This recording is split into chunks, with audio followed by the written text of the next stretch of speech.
So this is the museum at Red Hill. And we are fortunate enough to have, again, Mr. Patrick Henry Jolly come with us to talk to us about some of these artifacts. Yeah, so some of the things that we have here, this is a granddaughter of Patrick and Dorothea. Her name was Laura Helen Carter. And Dorothea is his second wife. Dorothea would be his second wife, yes. Yeah.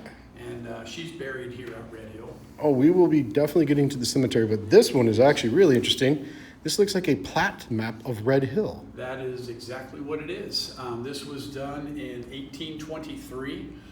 John Henry, who was Patrick Henry's youngest son, he would grow up and inherit the family seat here at Red Hill.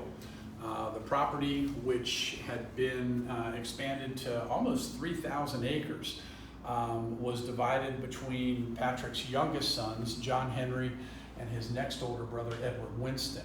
Edward Winston built on the eastern portion of the property, a place called Whinstone, but John Henry lived here. And what's kind of interesting about this map is when you look closely at it, the measurements. You might talk about go 18 poles to a big poplar tree, or a big tree stump, or something like that. And so a little bit different precision measurement than what we think of today. But it's a great artifact. We actually had it recently conserved because, as you can see, it has suffered some damage through the years. Well, it's coming up on 200 years old. Yes.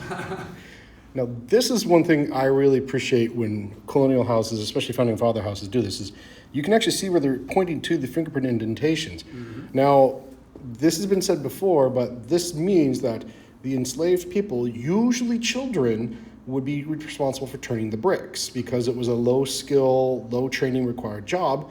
And these little finger indentations that you see right here are the actual fingerprints of the enslaved person who turned that particular brick. Right. Now, in this particular case, though, this was made a little bit after slavery had been abolished, and so this was part of the foundation of William Wirt Henry's law office here at Red Hill.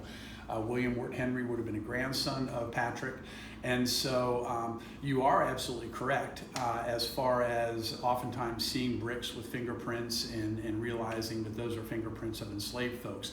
This one in particular, we believe the fingerprints are those of a free,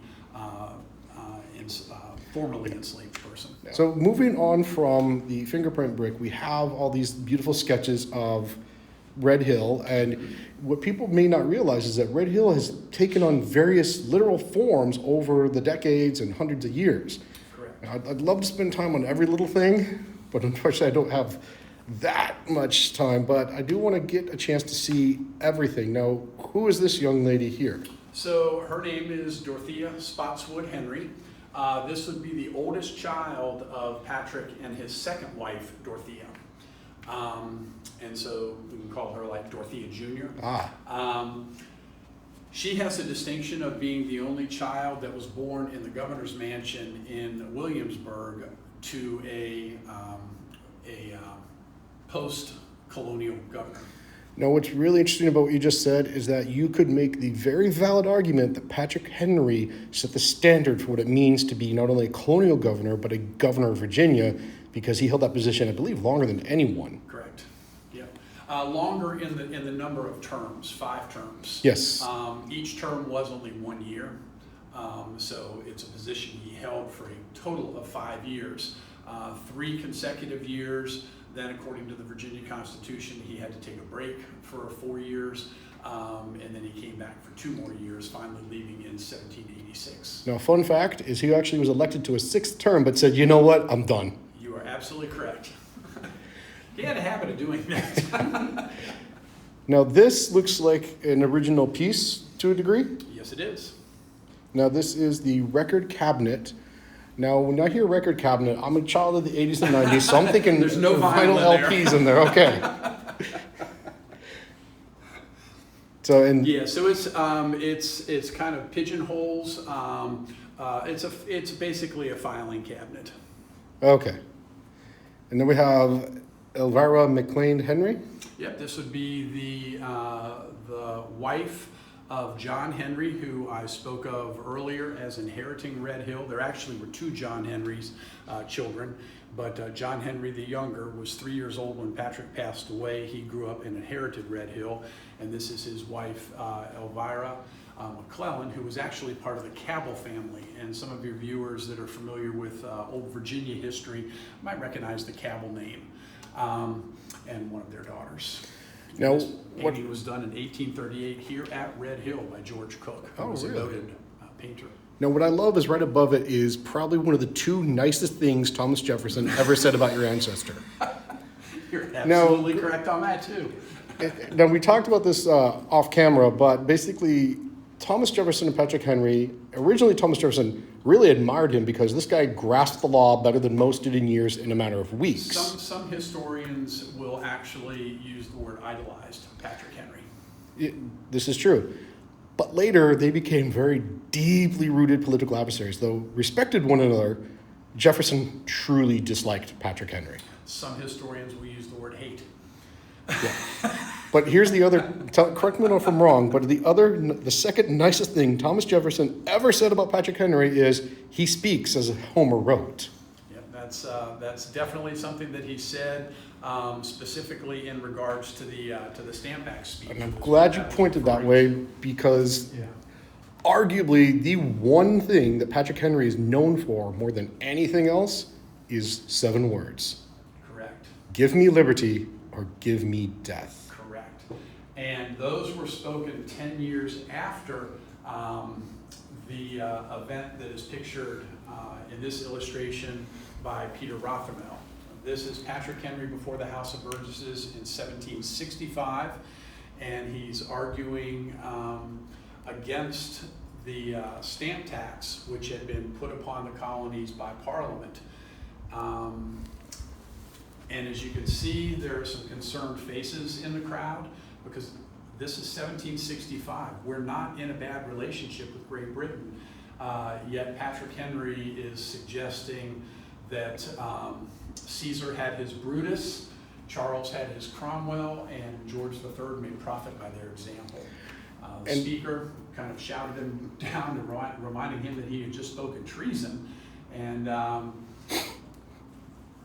so there are some concerned faces here, but some of these people would go on to sign the Declaration of Independence. Again, this is 11 years before we declared our independence. This is 10 years before the Liberty or Death speech. Yeah, and a very key note about that, it is not only this was not the only time that Patrick Henry, the word treason was shouted at him. That's correct. I can't stress this enough, he was a spitfire of an orator, and many people compare his inflammatory remarks to that of Samuel Adams.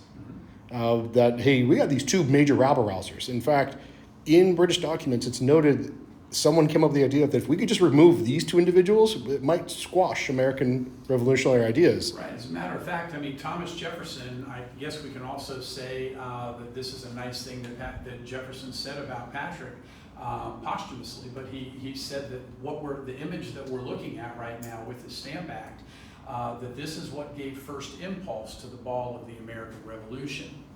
Now, let me talk for just a moment, if I can, about Patrick Henry, James Otis, Samuel Adams.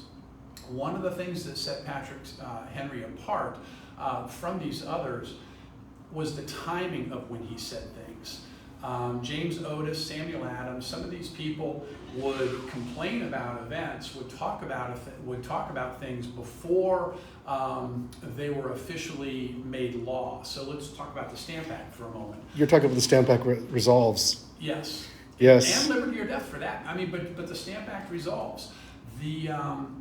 Everybody complained. All the colonies wrote letters to Parliament when it was a proposal. We're going to be doing this, but we haven't done it yet, but we're going to put this Stamp Act, this stamp tax upon you all. Everybody complained about it, saying that it was not right, it was a burden to the people, we have no representative, all that stuff. the thing that sets Patrick apart was the timing, because when Patrick Henry made his remarks, it was law. The law had passed and had been put in place. Well, it hadn't been put in place yet. It wasn't going to be put into effect for a few months. But it was law. The time for arguments were over. The time for discussion was over. Yet Patrick Henry said, no, we're not going to do this. One of his resolutions, which was later removed, basically said support for this tax means that you're an enemy of the colonies. Are you talking about the fifth one? Because, you know your history. Because he had 7. The House of Burgesses said, we really can't do these 2, we'll do these 5, and then came back the next day and said, we really can only do these 4. Correct, because the 5th one was passed, but then he left town. And that was the vote. Yep, they expunged that 5th one. Now, here's another fun fact that many people do not know about Patrick Henry, is that he already went ahead and written down these 7 resolves and sent them to publishers up and down the East Coast. Maybe not him, but maybe some of his contemporaries had done that. And so this was social media going viral before social media was a thing, because this got the word out. So even though the House of Burgesses said, no, we really only did these 4, it's too late. The 7 are out there. 7 were out there. Yep. You can't put toothpaste back in a tube. Once it's done, it's done. You know what? That sounds like a challenge. And if anybody's up to it, it's you. I know it. So let's look at a couple more things. We'll come back to the museum, but there's a couple artifacts I really want to discuss, because I promised my son that I would talk about Patrick Henry's musical inclinations. Oh, okay. So Patrick Henry taught himself how to play the fiddle when he was young. He played the fiddle, he played the flute. He learned how to play the flute when he had injured his shoulder as a young teenager, and he was able to hold a flute and kind of taught himself some basics on that. But music was something that was a part of his life. We also know that he played here at Red Hill. This is not Patrick Henry's fiddle. This is a fiddle that belonged to Patrick Henry's son, John, who we've talked about. And the guitar is believed to have been a guitar that belonged to Patrick's wife, Dorothea. We also in the house have a pianoforte, a period piece, but it's not the one that Dorothea played, but we do know that there was one here at Red Hill. Out of curiosity, the John you're speaking of, is he over your shoulder? That is the one that is over my shoulder. Yes, it is. He's not 3 years old in this picture. He is a little bit older. But as I mentioned, he was 3 when Patrick passed away, but he grew up, inherited Red Hill, and he and his wife, Elvira, lived here their entire adult married life and are buried here on the property. If you had to pick out one artifact in this museum, what would you say is the one artifact that people should not miss when they come? All right, I'm going to give you an answer that's not clear-cut, but it's going to be what normally is in this space. Patrick Henry, on March 23rd of 1775, was holding a paper cutter that looked very similar to this, made of bone. And with the words, "Give me liberty or give me death," he pretended to plunge it into his heart. That artifact, that original paper cutter, is owned by the Patrick Henry Memorial Foundation, and it is normally here. It is actually for the 250th celebration. It's on loan to the Virginia Museum of History and Culture. So it normally is here, and it has been here since the 1970s, but for this period of time, it's actually over in Richmond. All right. Well, that is the piece, though, that you don't want to miss. You do not want to miss. When the original one comes back, that's what he was holding when he said, "Give me liberty or give me death." I mean, that's an amazing thing. When is it due back? I don't know exactly, but I want to say in the spring of next year. Okay. Of 2026. Well, we'll come back to the museum, but let's get going to the rest of the house and everything else. Sounds good.